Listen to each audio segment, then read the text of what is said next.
2016 to 2026 இந்த 10 years நடந்த TNPSC எக்ஸாம்ஸில் கேட்டிருந்த மேக்ஸ் கொஷின்ஸ்லேருந்து பர்சன்டேஜ் டாபிக் தான் நம்ம வந்து பார்த்துட்டு இருக்கோம். ஆல்ரெடி பார்ட் 1 வந்து அப்லோட் பண்ணிட்டேன். இந்த வீடியோவில் நம்ம பார்க்க போகிறது பார்ட் 2. டிஸ்கிரிப்ஷனில் டெலகிராம் சேனல் லிங்க் இருக்குது, அதில் ஜாயின் பண்ணிக்கோங்க. உங்களுக்கு அப்டேட்ஸ்லாம் உடனே வந்துடும். ஸோ பார்ட் 2ஓட ஃபர்ஸ்ட் கொஷின்.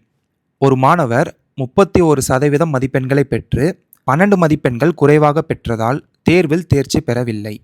தேர்ச்சி பெற 35% மதிப்பெண்கள் தேவை எனில் தேர்வின் மொத்த மதிப்பெண்கள் காண்க. அதாவது டோட்டல் மார்க்ஸ் அப்படின்றது எப்போவுமே நமக்கு 100% தான். ஸோ இதோட வேல்யூ தான் கொஷினில் கேட்குறாங்க. இங்கே என்ன சொல்லியிருக்காங்கன்னா, ஒரு ஸ்டூடெண்ட் வந்து 31% ஸ்கோர் பண்ணியிருக்காரு. அவர் வந்து 12 மார்க் கம்மியாக எடுத்தனால ஃபெயில் ஆயிருக்காரு. அப்போது இன்னும் வந்து ஒரு 12 மார்க் அவர் எடுத்திருந்தா அவர் வந்து பாஸ் ஆகிருப்பார். நெக்ஸ்ட் கொஷினில் வேறு என்ன சொல்லியிருக்காங்கன்னா, பாஸ் பர்சன்டேஜ் வந்து 35%ன்னு சொல்லியிருக்காங்க. So pass percentage 35%. 31% கூட ஒரு 12 மார்க் எக்ஸ்ட்ராவாக எடுத்திருந்தா அவர் வந்து 35% எடுத்திருப்பார்.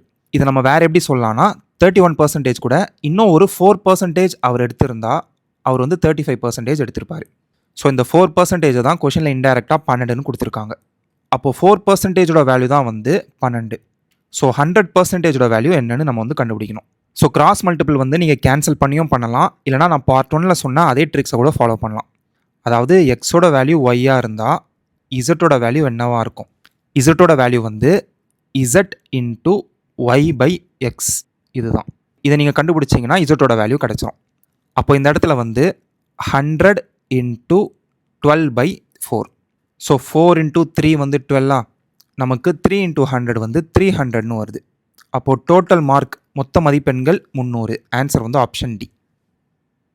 அடுத்த கொஷின் பாருங்கள். பீட்டர் என்பவர் ஒரு தேர்வின் அதிக மதிப்பெண்களில் 30% பெற்று 10 மதிப்பெண்கள் வித்தியாசத்தில் தோல்வி அடைகிறார். ஸோ பீட்டர் அப்படின்னு ஒருத்தர் இருக்கார். அவர் வந்து 30% ஸ்கோர் பண்ணியிருக்காரு. 10 மதிப்பெண்கள் வித்தியாசத்தில் தோல்வி அடைகிறார்னு சொல்கிறாங்க. அப்போ இன்னும் ஒரு 10 மார்க் இருந்தால் அவர் வந்து என்ன ஆயிருப்பார்னா பாஸ் ஆகிருப்பார். ஸோ இதை தான் வந்து நம்ம பாஸ் லைன்னு எடுத்துக்கலாம். சரிங்களா? இன்னும் ஒரு 10 மார்க் இருந்தால் அவர் வந்து பாஸ் ஆகிருப்பார். நெக்ஸ்ட்டு, பால் என்பவர் அதே தேர்வினை எழுதி மொத்த மதிப்பெண்களில் 40% பெற்று தேர்ச்சி பெறுவதற்கான மதிப்பெண்ணை காட்டிலும் 15 மதிப்பெண்கள் அதிகம் பெறுகிறார். ஸோ வந்து பாஸ் மார்க் எவ்வளோன்னு தெரியலை, ஆனால் பாஸ் மார்க்கை விட இந்த க்ரீன் லைன் தான் பாஸ் மார்க்கு. கரெக்டாக பாஸ் மார்க்கை விட ஒரு 15 மார்க் அதிகமாக எடுக்கிறாரு. பர்சன்டேஜ் வந்து 40%ன்னு கொடுத்துருக்காங்க. இது வந்து பாலோட பர்சன்டேஜ். இப்போ அந்த தேர்வின் தேர்ச்சி மதிப்பெண் என்ன? தேர்ச்சி மதிப்பெண் கேட்டிருக்காங்க. போன கொஷின் மாதிரி மொத்த மதிப்பெண் கேட்கல. ஸோ தேர்ச்சி மதிப்பெண் வந்து 2 பேர்கிட்டையும் நம்ம வந்து கண்டுபிடிக்கலாம். இப்போ பீட்டர் எடுத்துக்கிட்டிங்கன்னு வைங்க, 30% எடுத்திருக்காரா? ஒரு 10 மார்க் இருந்தால் பாஸ் ஆகிருப்பாரா? ஸோ இதுதான் வந்து பாஸ் மார்க். இதோட வேல்யூ நம்ம வந்து கண்டுபிடிக்கணும். இப்போ வந்து இதை எப்படி சால்வ் பண்ணலான்னா, இந்த 40%க்கும் இந்த 30%க்கும் உள்ள வித்தியாசம் வந்து 10%. அந்த 10%ஓட வேல்யூ வந்து உள்ளே இருக்கிற இந்த 15 + 10 இந்த 25 மார்க். இப்போது நம்ம வந்து இந்த 30% எவ்வளோன்னு கண்டுபிடிக்க போகிறோம். கண்டுபிடிச்சிட்டு +10 போட்டால் நமக்கு வந்து பாஸ் மார்க் கிடச்சிரும்.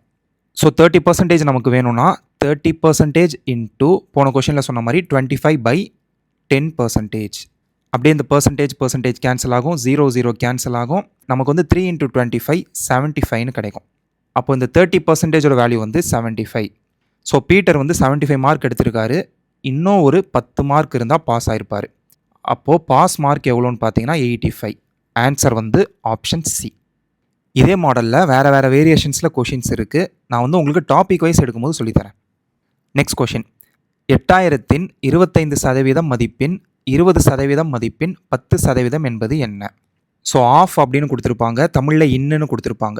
இதுக்கு வந்து மல்டிப்ளிகேஷன் அர்த்தம். அதே மாதிரி பர்சன்டேஜுக்கு வந்து என்ன மீனிங்னா 1/100ன்னு அர்த்தம். ஸோ அப்போ இந்த கொஷனில் வந்து 8000ன்னு கொடுத்துருக்காங்களா, அதை எழுதிக்கோங்க. 8000ன் 25% சதவீதம்னா 1/100. 25% மதிப்பின் 20% மதிப்பின் 10% என்ன? அப்படியே இந்த 2 0 கேன்சல் பண்ணிடலாம். அதுக்கடுத்து இந்த 2 0 கேன்சல் பண்ணிடலாம். நெக்ஸ்ட்டு 25 × 4 வந்து 100. நெக்ஸ்ட்டு 4 × 2 வந்து 8. நமக்கு வந்து 2 × 2 × 10ன்னு வருது, 40 வரும். ஆன்சர் வந்து ஆப்ஷன் டி. Next question. எக்ஸின் ஒய் சதவீதம் 50 எனவும், அதாவது எக்ஸின் ஒய் சதவீதம் 50. நெக்ஸ்ட் இங்கே வந்து ஒய்யின் இசட் சதவீதம் 25. எக்ஸுக்கும் இசட்டுக்கும் உள்ள தொடர்பு. ஸோ இந்த இடத்துல வந்து எக்ஸ் ஒய் பை 100ன்னு எழுதலாமா, ஏன்னா பர்சன்டேஜ்னா 1/100. நெக்ஸ்ட்டு வந்து Y by 100 equal to 50 by இந்த எக்ஸை இந்த சைட் கீழே கொண்டு வந்துடலாம். அதே மாதிரி இங்கே வந்து Y Z by 100 equal to 25. So Y by 100 equal to 25 by Z இந்த சைட் கீழே கொண்டு வந்துடலாம். ஸோ ஒய் பை 100ஓட வேல்யூ வந்து 50 பை எக்ஸ், ஒய் பை 100ஓட வேல்யூ வந்து 25 பை இசட். ஸோ இது ரெண்டுத்தையும் அப்போ நம்ம வந்து சேம் பண்ணலாமா. ஒய் பை 100ஓட வேல்யூ வந்து 50 by X equal to 25 by Z. So cross multiple பண்ணி இசட் இங்கே மேலே கொண்டு வந்துருங்க, எக்ஸை இங்கே மேலே கொண்டு வந்துருங்க. So 50 into Z equal to 25 இங்கே கீழே கொண்டு வந்துருங்க. ஸோ 25 இன்ட்டு 2 தான் 50. ஸோ நம்மளோட ஆன்சர் வந்து 2z ஈக்குவல் டு எக்ஸ்ன்னு வரும். X equal to 2z. Answer option A. அடுத்த கொஷின். ஏயின் வருமானம் பியின் வருமானத்தை விட 25% குறைவு எனில் பியின் வருமானம் ஏயின் வருமானத்தை விட எத்தனை சதவீதம் அதிகம்?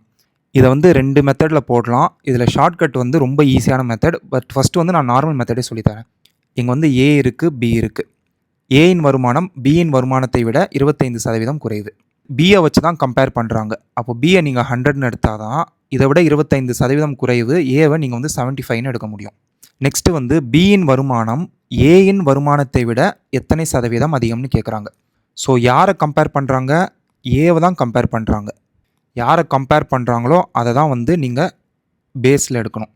மேலே நியூமரேட்டரில் வந்து எவ்வளோ கம்மின்னு கேட்குறாங்களோ, ஸோ 100லேருந்து 75 எவ்வளோ கம்மி? 25 கம்மி இன்ட்டு 100. ஸோ நமக்கு வந்து 25 இன்ட்டு 3 75ன்னு வரும். ஸோ 100 பை 3ன்னு வரும். ஸோ 100 3 3 இன்ட்டு 3 வந்து 9. பேலன்ஸ் வந்து 1. இந்த 0 இங்கே கீழே வந்துடும். திரும்ப 3 இன்ட்டு 3 வந்து 9. பேலன்ஸ் வந்து 1. இங்கே 0 போடுறதுனால இங்கே ஒரு பாயிண்ட் வைக்கிறோம். திரும்ப 3 இன்ட்டு 3 9. ஸோ ஆன்சர் வந்து 33.33ன்னு வரும். ஆப்ஷன் ஏ மட்டும்தான் இருக்குது 33 பாயிண்ட்னு வச்சு. ஸோ இப்போ வந்து நம்ம ஷார்ட்கட் பார்க்கலாம். ஷார்ட்கட்டை பொறுத்த வரைக்கும் கொஷினில் உங்களுக்கு இந்த பார்ட் மட்டும் தெரிஞ்சுக்கிட்டால் போதும். அதாவது 25% குறைவுன்னு கொடுத்துருக்காங்க பாருங்கள், 25% லெஸ்ன்னு கொடுத்துருக்காங்க. ஸோ வந்து 50%னா பாதி, கரெக்டாக? அதை வந்து 1/2ன்னு எழுதலாம் நம்ம. அதே மாதிரி 25% வந்து கால், இதை வந்து 1/4ன்னு எழுதலாமா? ஸோ இந்த மாதிரி 1/2 1/3 1/4ன்னு 1/10 வரைக்கும் நீங்கள் படித்து வச்சா இந்த மாதிரி கொஷின்ஸ் வந்து ஈஸியாக ஆன்சர் பண்ணிடலாம். ஸோ இங்கே வந்து 33.33%ன்னு இருக்குல்ல, இதோட வேல்யூ வந்து 1/3. இப்போதைக்கு இது 3 மட்டும் நீங்கள் பார்த்து வச்சுக்கோங்க. நம்ம அடுத்தடுத்த கொஷின்ஸ் பார்க்கும்போது நானே உங்களுக்கு வந்து அப்படி சொல்லி கொடுத்துட்றேன் இதை. ஸோ இங்கே என்ன சொல்லியிருக்காங்க? 25% குறைவுன்னு சொல்லியிருக்காங்களா? 25%ஓட வேல்யூ வந்து 1/4. அதை வந்து இப்படி எழுதிக்கோங்க. குறைவுன்னு கொடுத்துருக்காங்க. குறைவுனா ஆரோ மார்க் கீழே போட்டுக்கோங்க. உங்களுக்கு புரிகிற மாதிரி நீங்கள் எப்படி வேணால் போட்டுக்கலாம். ஸோ நம்மளோட ஆன்சர் என்னவாக இருக்கும்னா, பின்னத்தில் மேலே நியூமரேட்டரில் அந்த 1 அப்படியே போட்டுருங்க. நியூமரேட்டரை டிஸ்டர்பே பண்ணக்கூடாது. கீழே டினாமினேட்டரில் வந்து கொஷினில் குறைவுன்னு கொடுத்தா இது ரெண்டுத்தையும் மைனஸ் பண்ணி போடணும். 4 - 1 என்னது? 3. ஸோ நம்மளோட ஆன்சர் வந்து 1/3. 1/3ஓட பர்சன்டேஜ் வேல்யூ என்னது? 33.33. Answer option A. கரெக்டாக மேட்ச் ஆகுது பாருங்கள். சப்போஸ் இதே கொஷினில் வந்து இங்கே 25% அதிகம்னு கேட்டால் நீங்கள் வந்து அந்த 1 அப்படியே போட்டுருவீங்க. இந்த 4ஐயும் 1ஐயும் ஆட் பண்ணி 5ன்னு கீழே போடுவீங்க. சரிங்களா? குறைவுன்னு சொன்னால் மைனஸ் பண்ணி போடணும், அதிகம்னு சொன்னால் ப்ளஸ் பண்ணி போடணும். டினாமினேட்டரில் நியூமரேட்டரை நீங்கள் டிஸ்டர்பே பண்ண வேணாம். ஸோ இந்த கொஷினோட ஆன்சர் வந்து ஆப்ஷன் ஏ. நெக்ஸ்ட்டு, ஒரு முக்கோணத்தின் உயரம் 30% அதிகரித்து அடிப்பக்கம் 20% குறைந்தால் அந்த முக்கோணத்தின் பரப்பளவில் ஏற்படும் மாற்றம். ஸோ இந்த ஏரியா வால்யூமில் வந்து பரப்பளவுன்னு ஒன்று இருக்குது பாருங்கள். பரப்பளவை வச்சு கொஷின் கேட்டாலே நமக்கு இருக்கிறது அந்த ஒரே ஃபார்முலா தான். +r - a +r - b +r - ab/100. So பரப்பளவு கண்டுபிடிக்க சொல்லி பர்சன்டேஜ் சேஞ்ச் கேட்டால் இந்த ஃபார்முலாவை நீங்கள் வந்து யூஸ் பண்ணிக்கலாம். இது ஏன் யூஸ் பண்ணுறோம் அப்படின்ற கான்செப்டையும் நான் வந்து உங்களுக்கு தனியாகவே சொல்கிறேன். அது வந்து கொஞ்சம் பெருசாக போகும். ஸோ இங்கே என்னது? உயரம் வந்து 30% அதிகரித்துன்னு சொல்கிறாங்க. அப்போ ஏ அப்படின்றது +30, ஏன்னா அதிகமாக இருக்குது. நெக்ஸ்ட் அடிப்பக்கம் 20% குறைந்து. ஸோ பி அப்படின்றது -20, ஏன்னா மைனஸ் ஆகிருக்கு. இதில் சப்ஸ்டியூட் பண்ணலாமா? இங்கே ஏ வந்து ப்ளஸ்ஸு, அப்போ 30 போட்டுக்கோங்க. பி வந்து -20 போட்டுக்கோங்க. இந்த இடத்துல வந்து ப்ளஸ் போடணுமா மைனஸ் போடணுமான்னு கன்ஃபியூஸ் ஆகும். ஏ வந்து ப்ளஸ்ஸு, பி வந்து மைனஸா? ப்ளஸ் இன்ட்டு மைனஸ் என்னது? மைனஸ். ஸோ இந்த இடத்துல அப்போ நீங்கள் வந்து மைனஸ் தான் போடணும். ப்ளஸ் இன்ட்டு மைனஸ் வந்து எப்போவுமே மைனஸ். அதே மாதிரி மைனஸ் இன்ட்டு ப்ளஸ் வந்து எப்போவுமே மைனஸ். ஏவும் பியும் வச்சு நீங்கள் பார்க்கணும். இதுவே மைனஸ் இன்ட்டு மைனஸ் வந்து எப்போவுமே ப்ளஸ், ப்ளஸ் இன்ட்டு ப்ளஸ் வந்து எப்போவுமே ப்ளஸ். அதனால தான் இந்த இடத்துல நம்ம வந்து மைனஸ் போடுறோம். ஸோ ஏ இன்ட்டு பி என்னது 30 இன்ட்டு 20/100. 30 மைனஸ் 20 வந்து 10 மைனஸ் 0000 கேன்சல் 6ன்னு வரும். நமக்கு ஆன்சர் வந்து 4%ன்னு வரும். Option D. ஸோ எங்கே இந்த ஃபார்முலா நீங்கள் யூஸ் பண்ணலான்னா இந்த மென்சுரேஷன் ஏரியா வால்யூமில் பரப்பளவு கேட்டால் நீங்கள் வந்து யூஸ் பண்ணிக்கலாம். நெக்ஸ்ட் கொஷின் பி ப்ளஸ் 2Qவோட 20% என்பது 2P ப்ளஸ் Qவின் 30% சமம் எனில் நம்ம என்ன கண்டுபிடிக்கணும்னா P ப்ளஸ் 3Q மற்றும் 3P ப்ளஸ் Q இதோட ரேஷியோ கண்டுபிடிக்கணும். ஸோ ஃபஸ்ட்டு வந்து இதை நம்ம சால்வ் பண்ணலாம். பர்சன்டேஜ் அப்படின்னாலே 1/100. அப்போது P plus 2Q 20/100 equal to 2P plus Q 30/100. So ரெண்டு சைடுமே வந்து கீழே 100 இருக்கா அப்படியே கேன்சல் பண்ணிடலாம். ஏன்னா இந்த 100 வந்து ஈக்குவல் டுக்கு இந்த சைடு வரும்போது மேலே வரும், ஆட்டோமேட்டிக்காக கேன்சல் தான் ஆகும். அதே மாதிரி ரெண்டு சைடும் இந்த 0 இருக்குது பாருங்கள், அப்படியே கேன்சல் பண்ணிக்கலாம். ஸோ இப்போ வந்து 2 இன்ட்டு P வந்து 2P ப்ளஸ் 2 இன்ட்டு 2Q வந்து 4Q equal to 3 into 2P வந்து 6P ப்ளஸ் 3 இன்ட்டு Q வந்து 3Q. ஸோ இங்கே 2P இருக்குது, ஈக்குவல் டுக்கு இந்த சைட் போனால் மைனஸ் ஆகுமா? இங்கே வந்து ஆல்ரெடி ஒரு 6P இருக்குது, மைனஸ் 2P. அதே மாதிரி இந்த 3Q வந்து ஈக்குவல் டுக்கு இந்த சைடு வரும்போது மைனஸ் ஆகுமா? ஆல்ரெடி ஒரு 4Q இருக்குது, minus 3Q. So 4Q minus 3Q வந்து வெறும் Q. 6P மைனஸ் 2P வந்து 4P. இப்போ நமக்கு Qவோட வேல்யூ வந்து 4Pன்னு வந்துருச்சு. இதை எடுத்துகிட்டு வந்து இங்கே சப்ஸ்டியூட் பண்ணுங்கள். P ப்ளஸ் 3 Qவோட வேல்யூ வந்து 4P is to 3P plus Qவோட வேல்யூ வந்து 4P. So P plus 4 into 3 என்னது 12P is to 3P plus 4P வந்து 7P. இந்த இடத்துல வந்து வெறும் P ப்ளஸ் 12P வந்து 13P இஸ் டு 7P. இந்த PP கேன்சல் ஆனால் நமக்கு வந்து 13:7 வரும். ஆன்சர் வந்து ஆப்ஷன் ஏ. அடுத்த கொஷின் எக்ஸின் எக்ஸ் சதவீதம் என்பது என்பது 25 எனில் எக்ஸின் மதிப்பு என்ன? ஸோ சதவீதம்னாலே 1/100. X into X by 100 equal to 25. X into X வந்து எக்ஸ் ஸ்கொயர். இந்த 100 வந்து இந்த 25 கூட மல்டிபிள் ஆனால் 2500. ஸோ இந்த இடத்துல வந்து ஸ்கொயர்னு இருக்கும் போது அந்த சைடு நீங்கள் கொண்டு போகும்போது என்ன பண்ணலான்னா எக்ஸ் ஈக்குவல் டு ஸ்கொயர் ரூட்டாக எடுத்துகிட்டு போயிடலாம். சரிங்களா? இந்த சைட் ஸ்கொயர் இருந்தால் அந்த சைட் ஸ்கொயர் ரூட்னு கொண்டு போகலாம். ஸோ 50 ஸ்கொயரோட வேல்யூ தான் 2500. அப்போ இந்த ஸ்கொயர் ரூட்குள்ளேருந்து வெளியே வரும்போது நமக்கு வந்து 15 வந்துடும். ஆன்சர் வந்து ஆப்ஷன் ஏ. ஸோ இதோட நம்மளோட இந்த பார்ட்டும் முடிஞ்சிச்சு. யூஸ்ஃபுல்லாக இருந்துச்சுன்னா கமெண்ட்டில் சொல்லுங்கள். நெக்ஸ்ட்டு வந்து அடுத்த பார்ட்டில் பார்ப்போம். தேங்க்யூ.